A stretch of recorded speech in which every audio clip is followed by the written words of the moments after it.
Esa es la verdad. Nuestra esperanza depende y descansa solamente en Jesús. Sin Él no hay nada. Sin Él somos nada. Pero con Él tenemos vida. Y vida eterna. Padre, gracias por este tiempo. Gracias por estos cánticos. Esperamos, Padre, que los hayas recibido con gozo.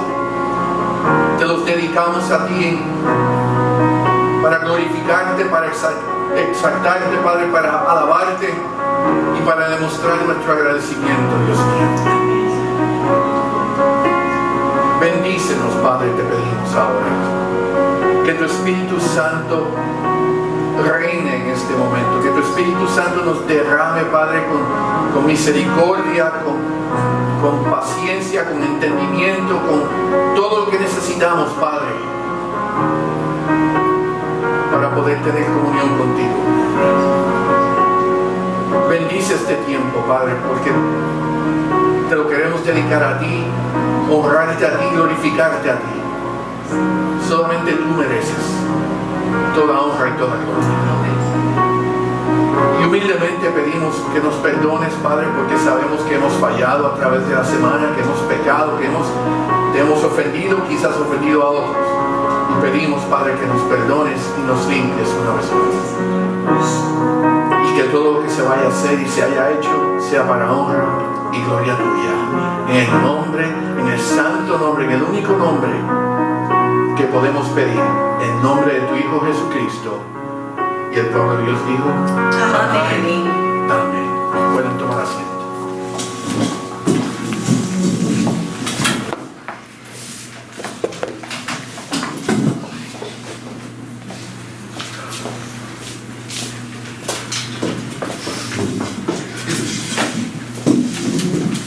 Y hoy vamos a concluir esta breve serie sobre la epístola a los Colosenses.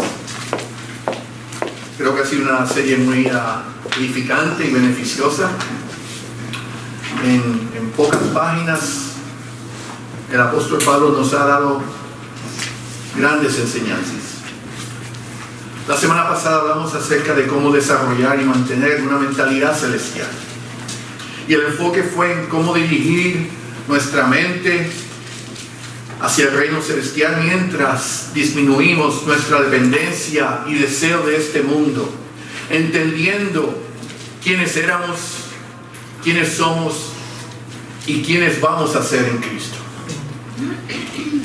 En los versículos 3 del capítulo 3, versículos 12 al 17, el apóstol Pablo prosigue a describir las prioridades de nuestra posición celestial. Él nos dice que al cristiano, o que el cristiano debe reflejar a Cristo en su vida, donde la santidad y el amor son características sobresalientes. Esto se encuentra en los versículos 12 y 14 de ese capítulo 3. En adición, Pablo indica que debemos dejar que la paz de Cristo gobierne en nuestras vidas. Versículo 15. Y esto se lleva a cabo cuando cada decisión que vamos a tomar es basada en el contexto de si va o no va a interrumpir nuestra paz con el Señor y o los miembros de su cuerpo. Si lo que voy a hacer, si lo que voy a decir puede causar conflicto en mi relación con el Señor, puede causar tensión en mi relación con el Señor o con mis hermanos, puede causar división. Si hay algo en esa decisión que dé la menor duda de que pueda en alguna forma u otra alejarme del Señor, es mejor decir que no. También Pablo nos enseña que el cristiano debe considerar que todo lo que hace, todo lo debe de hacer con gratitud en el nombre de Cristo y con la intención de honrarlo y glorificarlo a Él. En mi hogar, en mi trabajo, en la iglesia, en el mercado, en la fiesta, donde quiera que esté, todo lo que yo vaya a hacer debe ser con gratitud al Señor por permitirme poder hacerlo. Y no solo con gratitud, pero con el deseo y con el propósito de lo que yo vaya a hacer sea de honra y gloria para Él. Que mi testimonio, mi vida, sea siempre en honra y gloria al Señor. En esta mañana vamos a ver cómo el mantener esa mentalidad enfocada en el reino celestial y entendiendo las prioridades de nuestra relación con Cristo, podemos entonces cumplir con nuestras responsabilidades sociales de acuerdo no al criterio que el mundo o la sociedad ha establecido, pero al criterio establecido por el Señor, que son totalmente opuestos.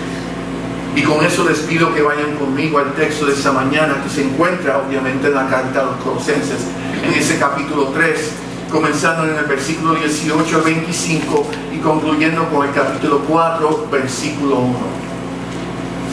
Y la palabra del Señor dice así: casadas, estad sujetas a vuestros maridos, como conviene en el Señor. Maridos, amar a vuestras mujeres y no seáis ásperos con ellas. Hijos, obedecer a vuestros padres en todo, porque esto agrada al Señor.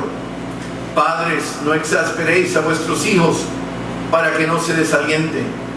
Siervos, obedecer en todo a vuestros amados amos terrenales, no sirviendo al ojo como los que quieren agradar a los hombres, sino con corazón sincero, temiendo a Dios.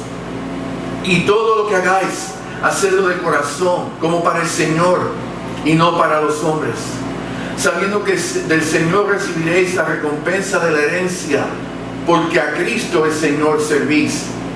Mas el que hace injusticia recibirá la injusticia que hiciere, porque no hay acepción de personas. Amos, haced lo que es justo y recto con vuestros siervos, sabiendo que también vosotros tenéis un amo en los cielos. Bendita sea su palabra. La mentalidad en nuestros días es centrada en el beneficio, ganancia y provecho del yo. ¿Qué voy a recibir? ¿Cómo me voy a beneficiar? ¿En qué forma voy a progresar? ¿Cómo voy a ganar más dinero? ¿Cómo voy a obtener más título, más autoridad, mejor casa, mejor auto, mejor aquello? ¿Cómo yo y solamente yo? No importa el costo y a quién afecte, después que yo me beneficie. Y desafortunadamente, esa es la prioridad del mundo, el yo. En esta porción que acabamos de leer, el apóstol Pablo nos provee instrucciones de comportamiento en las siguientes relaciones sociales. Y cuando hablamos de relaciones sociales, hablamos literalmente de cómo yo me comporto con el prójimo. En la porción que leímos, primero habla del hogar o la familia, y esta se subdivide en dos grupos: la relación del hombre y la mujer dentro del matrimonio, y la relación entre los padres e hijos. Segundo, la relación entre empresarios, jefes, supervisores y sus empleados. Comenzando con el hogar. El hogar fue lo primero que el Señor estableció a través del matrimonio, y tiene lógica que sea su prioridad al comienzo. Desafortunadamente, a través de las Escrituras, desde el principio de la creación, encontramos muchas historias que nos muestran los efectos devastadores del pecado en la familia. Por ejemplo, Adán y Eva, en desobediencia, comieron del árbol prohibido. Y cuando Jehová confronta a Adán y le pregunta ¿por qué?, él respondió culpando a su esposa, la mujer que tú me diste, y en esencia culpando a Dios. Ellos, Adán y Eva, a su vez tuvieron dos hijos, o sus primeros dos hijos, Caín y Abel, y debido al celo, la envidia, el rencor, uno de los hijos asesina al otro. Más adelante en la historia, Abraham, el hombre elegido por Dios, con quien hizo el pacto, se casó con 2 mujeres, rompiendo el diseño original de Dios y eventualmente expulsando a una esposa y su hijo de la casa. Continuando y expandiendo en lo que su abuelo había comenzado y establecido, Jacob tuvo varias esposas, con las cuales tuvo 12 hijos varones. Y debido a celos, 11 de los hijos vendieron a uno de los hermanos, José, a la esclavitud. Siguiendo la historia, años más tarde, el rey David también tuvo muchas esposas. Y su historia nos dice que uno de sus hijos, Amnón, violó a su hermana, Tamar. Esto obviamente trajo conflicto en la familia y David falló en tomar acción. Y como resultado, otro de los hermanos, Absalón, mató a Amnón en venganza por haber violado a su hermana. Esto nos enseña que el problema de la discordia y conflicto dentro del hogar no es un problema nuevo. Ha existido desde la creación del mundo debido al pecado. Las relaciones familiares en nuestros días no son muy diferentes. Al ver las noticias en la televisión, es un horror lo que vemos. No sé si vieron la noticia hace un par de días donde la hija con su novia asesinaron a la madre y la quemaron. ¡Qué mente tan diabólica! Eso es un extremo, podríamos decir. Pero de hecho vemos los efectos del pecado en la redefinición del matrimonio, donde el matrimonio homosexual es ahora aceptable. Sin embargo, la creación original establece que un hombre y una mujer se juntarán y dejarán de ser 2 y serán uno. Un hombre y una mujer, no 2 hombres y una mujer, o un hombre con 3 mujeres y mucho menos 2 hombres o 2 mujeres. Por otro lado, en algunas culturas o religiones, los hombres continúan teniendo múltiples esposas. No aprendieron de la palabra de Dios. Todos estos hombres con múltiples esposas no les fue muy bien. Culpa del hombre. ¿Cuál fue el diseño original de Dios para la familia? Es mi hogar, es nuestro hogar. La relación con nuestra familia, un reflejo apropiado de mi posición celestial con Cristo en relación al criterio o sistema que Él estableció. Al abordar en este asunto, Pablo primero nos presenta el papel de la esposa. Y esto es un tema que cada vez que se toca, siempre hay dificultad, porque estamos acostumbrados a una mentalidad mundana y no a lo que el Señor estableció en la forma que Él lo estableció. Dice el versículo 18, casadas, estad sujetas. En la Nueva Versión Internacional dice, sométanse a vuestros maridos como conviene en el Señor. Y la clave de ese versículo no es la ordenanza, pero el final del versículo, como conviene en el Señor. Eso es lo que da la base del versículo y la ordenanza. La palabra sumisión a menudo conlleva una connotación desagradable en nuestra sociedad, pero se debe tener en cuenta, y es importante entender que la sumisión no significa o implica inferioridad. Someter es un término militar que simplemente implica organizar bajo rango. En el ejército, aquellos que hemos sido parte del ejército, en el ejército y en el campo de batalla, todos somos soldados. Todos tenemos una misión. pero tenemos diferentes responsabilidades y autoridades para mantener el orden y llevar a cabo esa misión. No todos pueden ser generales, como no todos podemos ser soldados de primer rango. Tiene que haber un orden, un sistema para que no haya caos y poder hacer lo que hay que hacer.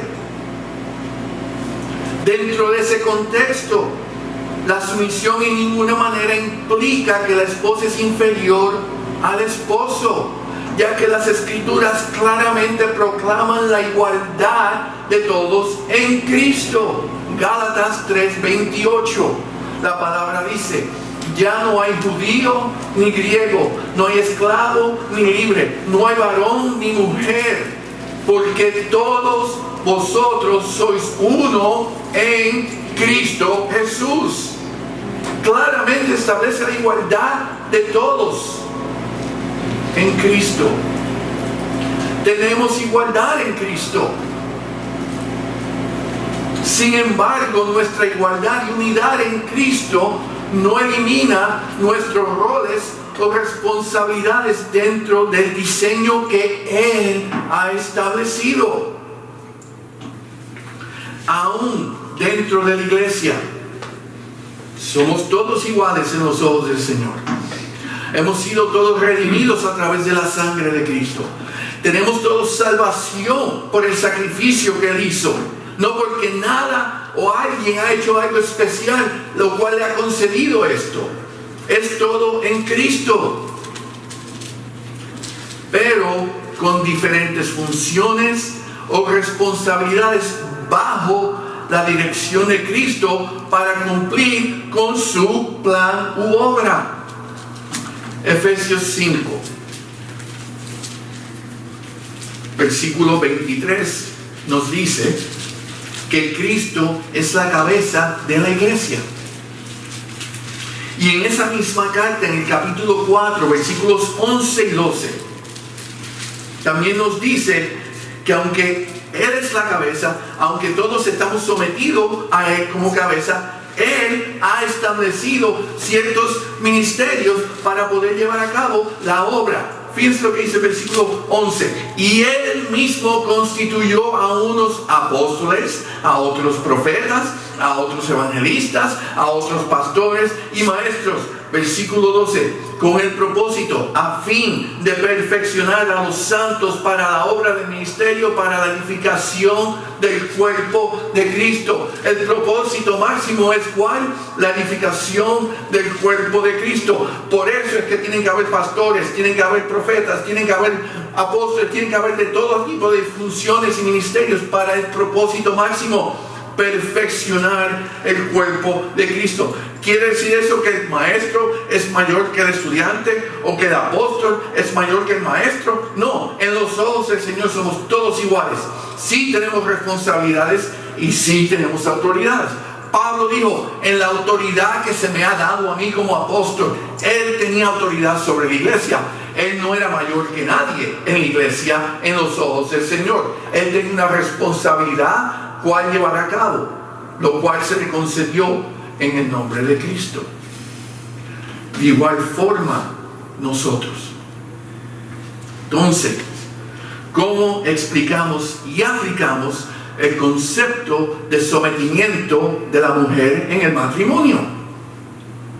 Que es lo que crea la tensión y el conflicto y las falsas enseñanzas.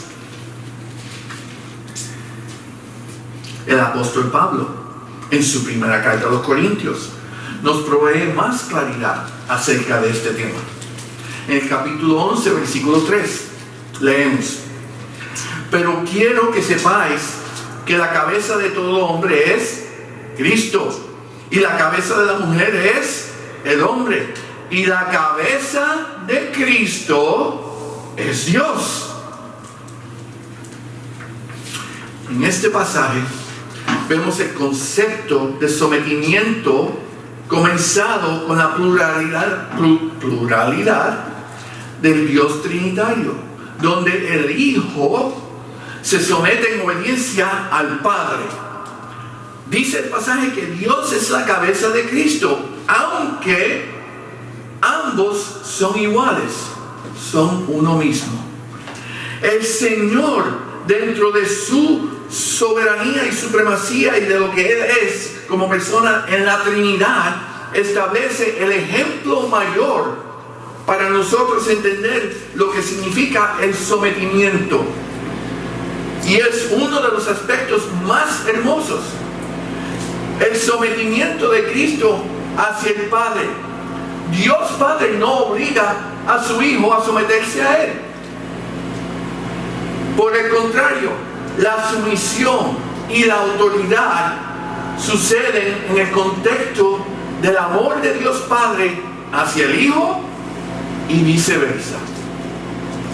Ahí no era un dictador, ahí era el Padre diciendo: hay un plan, tiene que llevarse a cabo, y el Hijo diciendo: yo lo voy a hacer por ti, por amor a ti y solamente a ti. Y el Padre, entendiendo lo que significa eso, el significado de ese sacrificio por amor a la humanidad, le pide al Hijo que cumpla con lo que es necesario. Siendo uno mismo, se están sometiendo uno al otro dentro de ese plan soberano, no solamente para cumplir con Él, pero para servirnos de ejemplo a nosotros de lo que significa el servir a un Señor supremo dentro de un plan soberano. De similar manera, cuando Dios hizo al hombre y la mujer a su imagen, Él hizo dos personas, hombre y mujer, que vendrían a ser, dentro del matrimonio establecido sistema por Dios, una sola carne. Y dentro de esa relación Él estableció autoridad y sumisión. Y si lo miramos en comparación a la Trinidad de Dios Padre, Hijo y Espíritu Santo, y el sistema de autoridad y sumisión que establece dentro de su plan, el matrimonio no es nada de diferente. Entonces se debe entender que la sumisión de la mujer no es a un señor riguroso o a un tirano absoluto dentro de ese contexto que el Señor establece. Quien tiene o puede hacer su voluntad y está sin restricciones, el hombre. No. La sumisión de la mujer es hacia su marido, con quien tiene una relación cercana e íntima en amor, y a la misma vez el hombre se encuentra bajo compromisos estrictos de parte del Señor en la relación matrimonial. No es un free for all, como dicen por ahí. No es como a mí me dé la gana. Y si lo miramos entonces, al igual que Cristo, la mujer debe de someterse voluntariamente en amor, como conviene en el Señor. Cristo se sometió en amor, como conviene en el Señor. ¿Por qué? Porque había un plan, una obra que tenía que llevarse a cabo.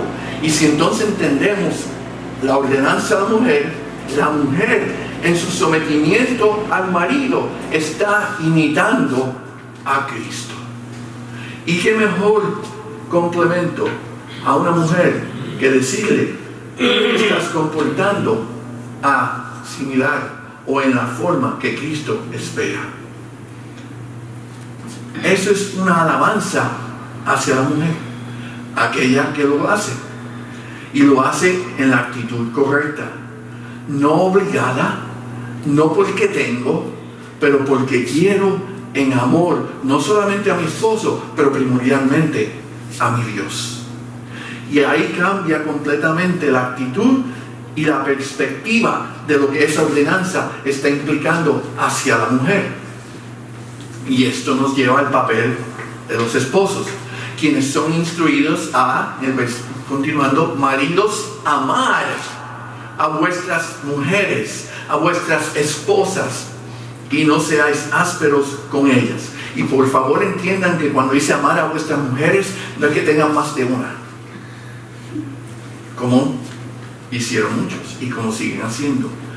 A una mujer, a la única mujer a la que el Señor te ha concedido. Como esposo, yo no estoy llamado a exigir ni forzar que mi esposa se someta a mí. Y ahí es que viene el conflicto y tratamos de usar la palabra de Dios. No, pero tú tienes que someterte a ti, porque la palabra dice. Eso no es lo que la palabra nos está diciendo a nosotros. Fíjense lo que dice. Esa actitud distorsionaría y sería un daño al diseño divino en la relación matrimonial. El deber de los esposos hacia sus esposas es de amar, cuidar, servir, animar y estimularlas o exhortarlas a crecer en el Señor.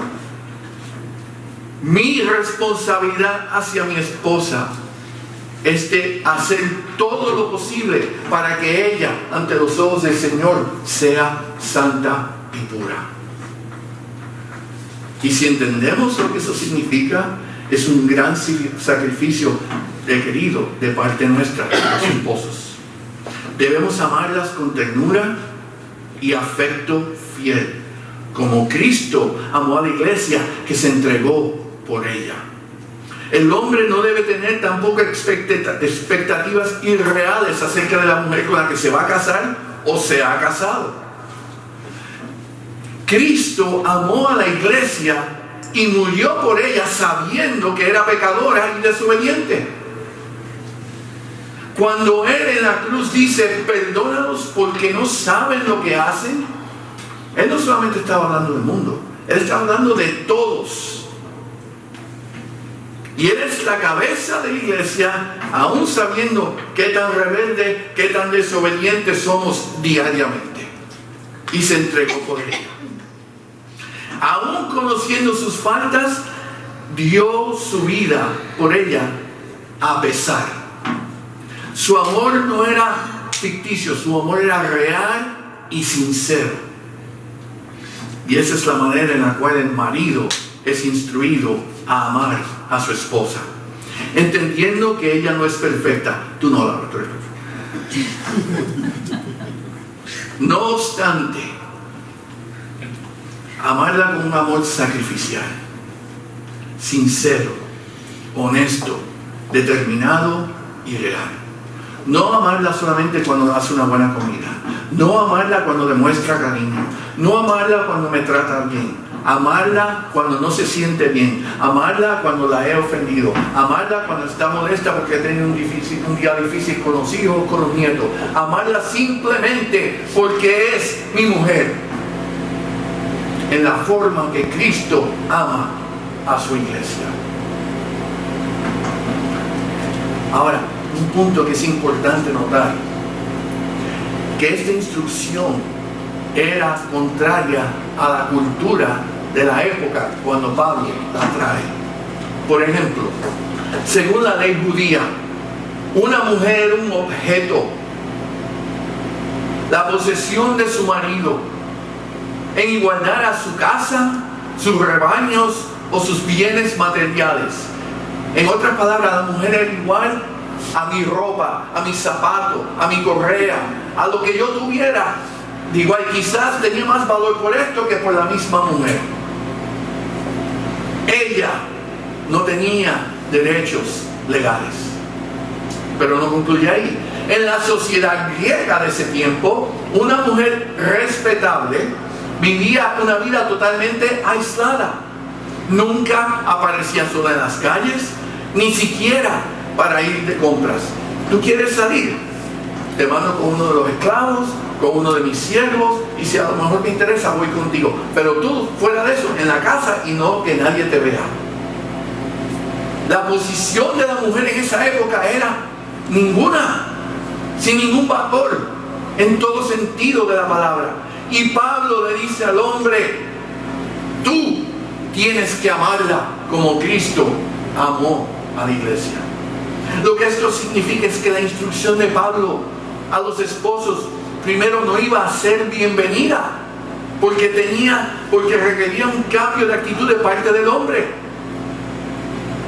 Nuestra cultura, el hombre es el jefe de la cabeza, y tenemos esto en la mente, que es la forma en que se Pablo dice, no, eso tiene que cambiar. Y segundo, iba a ser difícil de cumplir, porque iba en contra del sistema establecido. Y hay que entender lo que eso significa. Los hombres siendo hombres, que tu esposa qué, que tú vas a hacer qué, ¿cómo que tú le vas a lavar los platos? Que ella es la esclava. Y ese era el conflicto que él estaba presentándole a los esposos de esa época. Y el mismo conflicto que encontramos hoy. El hombre y la mujer. Un hombre y una mujer que dejan de ser dos y son una carne dentro del plan divino del Señor. Por lo tanto, Pablo estaba exhortando a los esposos, y Pablo está exhortando a los esposos hoy a no dejarse guiar por las reglas o criterios de la sociedad, sino tomar la decisión de seguir el criterio establecido por Cristo. Queda en nosotros los hombres en tratar a nuestras mujeres como Cristo dijo que hay que hacerlo, no como la sociedad o el mundo dice que debe ser. Pero una decisión que nosotros tenemos que tomar. Amar como Cristo ama, que estuvo dispuesto a dar su vida por la iglesia, y nosotros estar dispuestos a dar nuestras vidas por ellas. Esa responsabilidad está en el hombre. Fíjense que no es lo mismo para la mujer. El Señor no dice que esté dispuesta a ella a dar su vida por el hombre. Y ahí es que tenemos que entender el sistema que el Señor establece, el organismo, el orden de autoridad y sumisión. Si entendemos la mente de Cristo, esto no tiene ningún conflicto. Entonces pudiéramos resumir que la responsabilidad del hombre es darle prioridad al bienestar de su esposa y no a la sumisión que pueda recibir de parte de ella. Yo no voy a estar enfocado en si ella se sometió o no. Eso es algo que ella tiene que lidiar directamente con el Señor. Es su responsabilidad. Yo tengo que estar enfocado en mi responsabilidad, que es hacia ella bajo las instrucciones y dirección del Espíritu Santo. Y aquí llegamos a los deberes de los padres y los hijos. Versículos 20 y 21. Hijos, obedeced a vuestros padres en todo, porque esto agrada al Señor. Padres, no exasperéis a vuestros hijos para que no se desalienten. Los hijos deben de estar dispuestos a obedecer los mandatos de sus padres y estar a su disposición. Disposición como aquellos que tienen un derecho natural y autoridad para ordenarlos. Mis hijos, nuestros hijos, deben entender que como padres ellos nos deben todo. Nosotros cuidamos de ellos, proveemos, suplimos, y por lo tanto, entendiendo su posición, deben de respetar y obedecer.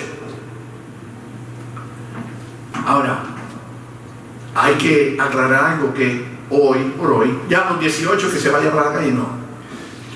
Hoy en día están en la casa hasta los 20, 30, no, pero ya son adultos. Se debe entender que esta ordenanza no tiene limitación de edad para los hijos. Hijo, siempre hijo. Si mi padre me dice algo, yo tengo que obedecerlo y respetarlo, aún a la edad que tengo.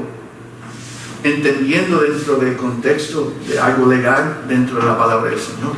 Si Él me dice, vete a hacer algo impropio, yo me le puedo resistir. Pero especialmente cuando viven en el hogar del Padre. Que tengan 70 años y el Padre 90 y están en la casa desde el 90. El 90 sigue siendo el Padre de la casa. Pero la sociedad no lo ve de esa forma. Y muchas veces nosotros tampoco. Seguimos adelante. En los ojos del Señor, la obediencia a los padres es la base de toda autoridad. Y esto quedó claramente establecido en su ley.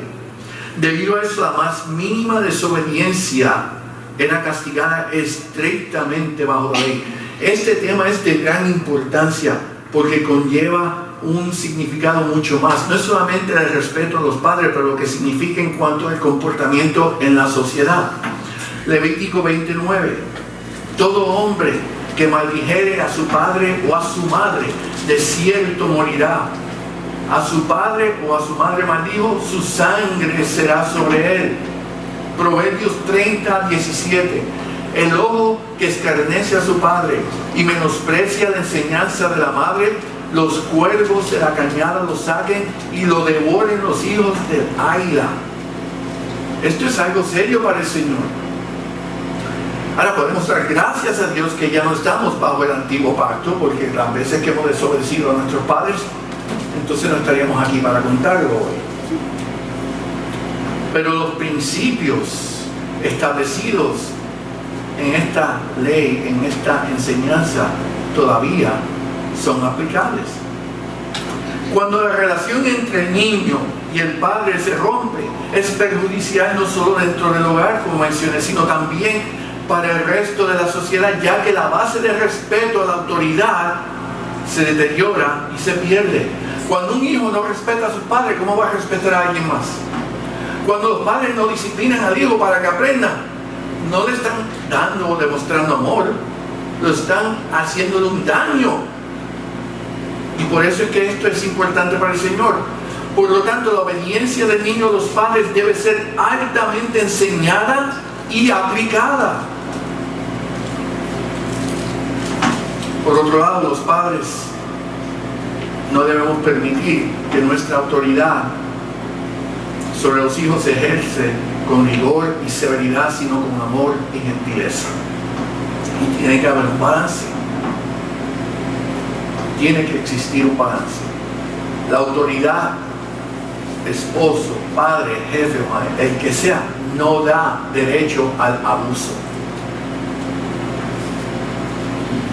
El deseo es de evitar la rebeldía, el rencor o el quebrantamiento de la relación con los hijos, a la misma vez que los instruimos en el comportamiento.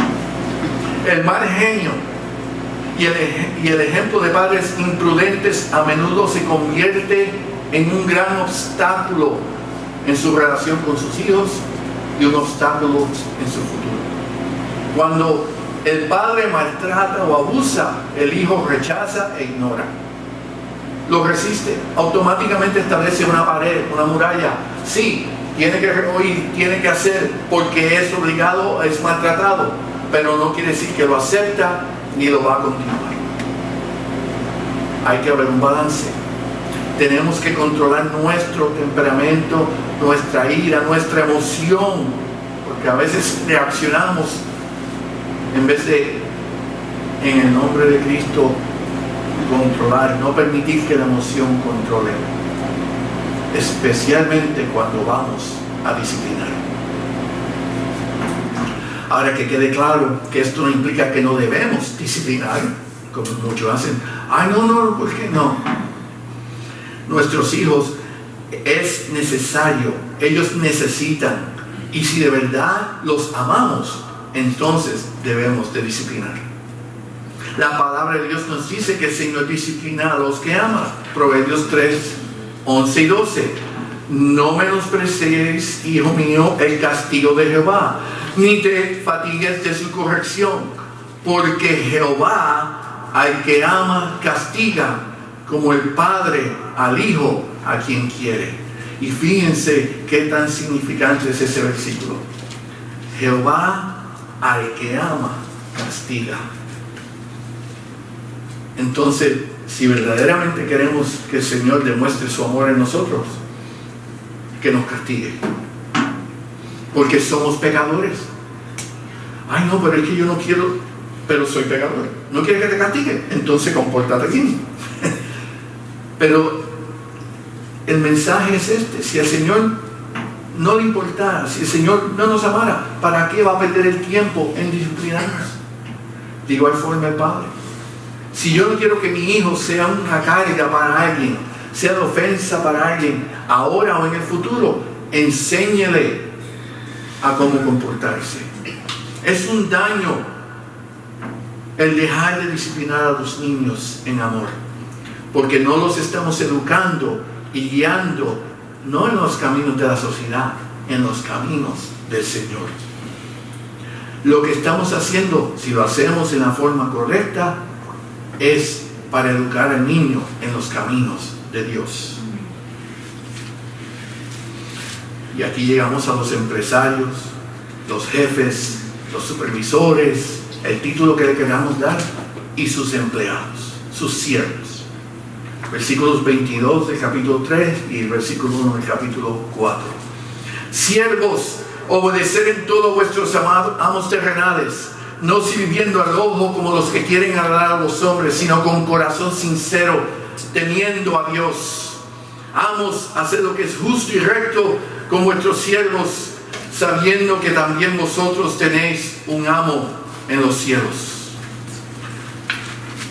Y entendiendo la sociedad de hoy en día y sabiendo cómo son las cosas en el mundo corporativo, podemos hacer un libro de quejas de todas las cosas injustas de las cuales hemos sido parte, vemos, observamos diariamente en esta relación de jefe y empleado y la injusticia de ambos lados. En similar manera, las instrucciones dadas a las mujeres e hijos, los siervos o empleados debemos de obedecer y cumplir con nuestras responsabilidades hacia nuestros supervisores o empresarios. No cuando nos tratan bien, no cuando nos dan el bono o una promoción o cuando me dejan coger el día libre. Debemos, como empleados, siempre obedecer en nuestras responsabilidades hacia nuestros jefes. El empleado debe de servir no buscando recompensa, reconocimiento o alabanza de hombres, sino haciéndolo con sinceridad y honestidad para agradar y honrar a Cristo. Y todo lo que hagáis, hacerlo de corazón, versículo 23, como para el Señor y no para los hombres. Y ahí es que tenemos que entender cómo debe ser la actitud. Yo no lo hago por el jefe o por el salario o por el título, lo hago porque quiero honrar y glorificar a mi Señor. Que cuando diga, oye, qué bien que hiciste, no soy yo, es para Dios, tú eres el beneficiario. Lo hago porque yo amo a Cristo, lo hago porque quiero honrar a Cristo, lo hago porque quiero dar un buen testimonio de Cristo. ¿Por qué? Porque ese testimonio pueda ser un mensaje para aquellos que no conocen. La obra se debe llevar a cabo con diligencia, no de manera ociosa y perezosa, y con gozo, no descontento ni con amargura, ya que lo hacemos para el Señor que nos puso en esa relación. Yo no estoy en mi trabajo porque soy bonito, porque sé mucho, porque tengo experiencia, especialmente porque soy bonito. Estoy en mi trabajo porque el Señor me lo concedió. Estoy en mi trabajo porque es una bendición de Él. Estoy en mi trabajo porque ahí hay una necesidad espiritual. Y yo soy su mensajero. Y cuando lo veo de esa forma, aunque tenga que trabajar tarde, aunque tenga que hacer más de lo que se me pide, aunque tenga que hacer cosas que no me gusten, no lo estoy haciendo por ellos. Lo hago por mi Dios, para glorificarlo a Él y para servir de testimonio a ellos. Por eso es que Él dice, hacerlo de corazón, no de mal gusto o obligación, de corazón, como para el Señor. Y cuando entendemos eso, y muchas veces culpable, mira la injusticia, mira como no importa los obstáculos, la arrogancia, la actitud de aquellos. ¿Cuál es mi actitud? ¿Lo estoy haciendo a pesar de o porque deseo? Y lo deseo para enseñarles a ellos que no importa cómo me hablen, no importa lo que digan, no importa cómo lo digan, no importa la actitud, mi gozo no va a cambiar porque lo hago para Cristo. Al servir a nuestros jefes según la ordenanza que Él, Cristo, nos ha dado, le estamos sirviendo a Cristo, entendiendo que la verdadera recompensa no viene del hombre, viene de Él. Versículo 24, sabiendo que del Señor recibiréis la recompensa de la herencia, porque a Cristo el Señor servís. Y ahí es el punto. Yo no estoy sirviendo a mi jefe, yo no estoy sirviendo al dueño del banco, yo no estoy sirviendo al presidente del banco, yo estoy sirviéndole a Cristo. El beneficio es de ellos, pero mi recompensa es del Señor.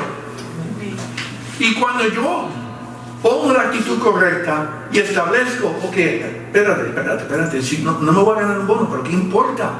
Ya yo tengo vida eterna, yo tengo un lugar preparado por mí, por mi Señor. Ellos no tienen nada. En vez de quejarme, debería sentir pena y compasión hacia ellos, porque yo tengo una corona ya preparada para mí. Lo que ellos tienen se va a acabar, lo mío es eterno. ¿Quién tiene la victoria? ¿Quién ha recibido la bendición? ¿Qué importa que tengo que trabajar más? ¿Qué importa que me lo dijo de esa forma? Mi Señor está conmigo. Y si Dios conmigo, ¿quién contra mí? Y ahí empieza a cambiar la mentalidad. Porque entonces ya esta cuestión de someterme, esta cuestión de obedecer, esta cuestión de la no, espérate. Simplemente el Señor me está pidiendo que haga mi trabajo con la actitud correcta. Ya cambia la cosa. Ahora, por otro lado, el empleado que actúa en forma inadecuada, en forma impropia o malvada, el Señor dice que recibirá por el mal que ha hecho. Versículo 25. Mas el que hace injusticia recibirá la injusticia que hiciere, porque no hay acepción de personas. Ahí claramente establecen título, rango, posición, autoridad, lo que quieras llamar. Todos, por más alto que estemos en la escalera, hay uno más alto. Y al final de toda escalera está Dios. La actitud de cada uno de nosotros va a recibir de acuerdo a cómo nos comportamos. Y si soy injusto, impropio, me quejo, no quiero servir como el Señor me dice, entonces no esperes tampoco la recompensa que tú crees que mereces. Al contrario, vas a recibir justicia. El Señor es un Dios justo que se asegura de castigar a los injustos y de recompensar al siervo fiel. A los empresarios, supervisores y jefes, Pablo los instruye a que sean justos hacia sus empleados. Ojalá y todos estuvieran aquí hoy, entendiendo que ellos también tienen a alguien a quien algún día tendrán que responder por sus acciones. Los empresarios deben de ser fieles a sus promesas cuando dicen, si tú logras esto, esto se te va a dar. Si tú llegas aquí, vas a obtener aquello. ¿Y cuántas veces se promete y llega, es que el presupuesto no llegamos a lo que pensábamos, así que un año más, la próxima vez? No, si usted promete, cumpla. Cumplan con sus acuerdos, no defraudando de lo que merecen y se han ganado. Tampoco no deben exigir más de lo que son capaces de realizar y no impongan cargas irrazonables sobre ellos y más allá de su fuerza. Y fuerza puede ser física, emocional, educacional, intelectual. No pongas cargas que no sean justas. El empresario debe cuidar de sus empleados. El empresario debe proteger a sus empleados. El empresario debe ser justo hacia sus empleados. Y al igual que los empleados, los empresarios necesitan entender que también ellos tienen un amo en los cielos, un Señor en los cielos. Y el Señor es un Dios de justicia. Y como Él dijo, el que hace injusticia recibirá la injusticia que hiciere. por ser dueño, no quita su responsabilidad. Entonces, en conclusión, ¿cuál es la responsabilidad del cristiano en las relaciones sociales? El siervo de Cristo, cada uno de nosotros debe de tratar y servir a su prójimo, esposo, esposa, hijo, padre, empresario, siervo, vecino, el prójimo, el que sea, en el lugar que sea, en la posición que sea, en la misma manera que Cristo le sirvió al mundo, con amor, sacrificialmente y con gratitud, no dependiendo de qué respuesta, reconocimiento o beneficio podamos recibir de regreso. Nosotros debemos tener gratitud de que el Señor nos permita servir al prójimo. Él mandó a sus discípulos a ir a predicar. Y le dijo, y no acepten nada de lo que les vayan a dar. No busquemos recompensa. Sí, es bonito cuando nos dicen qué buen trabajo, qué bien lo hiciste. Y uno se agrada, sí, eso agrada. Pero que no sea algo que tengamos o estemos siempre esperando. Si nos dan bien y si no, también. Porque yo le estoy sirviendo a Cristo y solamente a Cristo. Y todo lo que hacéis, sea de palabra o de hecho, hacerlo todo en el nombre del Señor Jesús, dando gracias a Dios Padre por medio de Él, y el pueblo de Dios dijo amén. Gracias, Santo Padre, gracias, Dios mío, por esta enseñanza.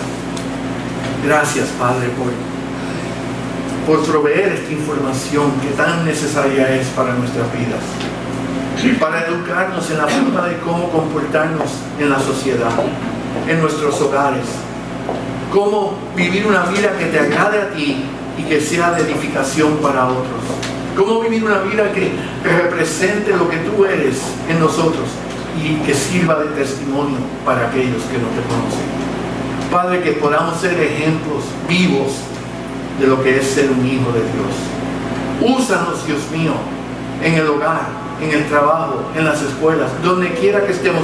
Úsanos, Padre, para que este mensaje sea algo no solamente de palabra, pero de testimonio en nuestras vidas. Danos claridad, danos sabiduría, danos entendimiento, y sobre todo que estemos dispuestos a someternos a ti, Padre, a tu instrucción, a tu llamado, a tu dirección, porque solamente tú mereces ser honrado y glorificado. En el nombre de Cristo pedimos esto, y el pueblo de Dios dijo amén. Amén. Gloria y honra a nuestro Señor. Hermanos, este es un tema que comienza en el hogar. Comienza en el hogar. Nuestra actitud en el hogar. Cómo tratamos los unos a los otros en el hogar. Y si comenzamos en el hogar y hacemos lo que el Señor nos pide en el hogar, el mundo se va a dar cuenta. El mundo va a entender que Cristo es real en nuestras vidas. Amén. Amén. Puestos en pie, vamos a alabar.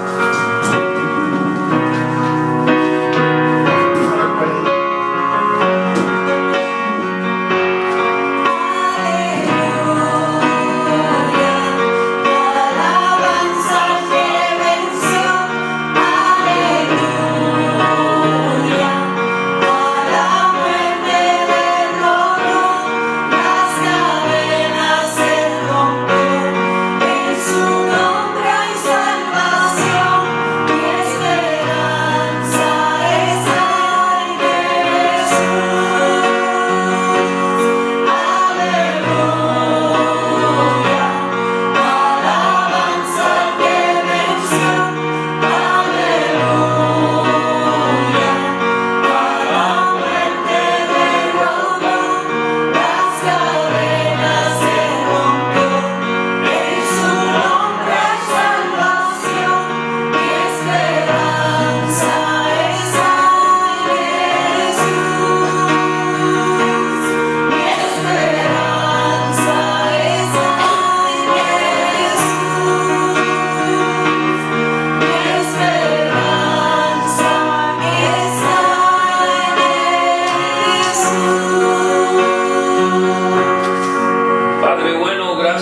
esas dos palabras que acabamos de cantar.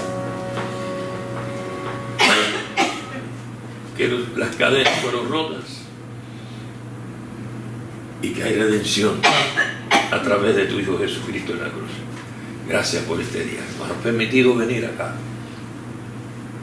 Te pedimos la intervención de tu Espíritu Santo para que las bendiciones de la predicación en este libro de Colosenses, oh Dios, en relación con la familia, esas bendiciones no se pierdan. Interven en nuestras vidas para comprender el plan tuyo, que es el plan para cada uno de nosotros, como hijos, como padres, oh Dios, como hijos tuyos.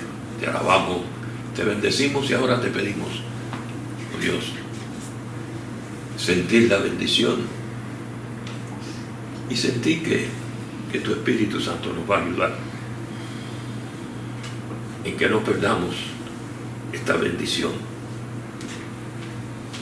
de la relación de familia, Señor.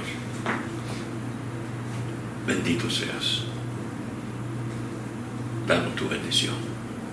Alíbranos ahora en el nombre de tu Hijo Jesús. Amén. Amén. Amén.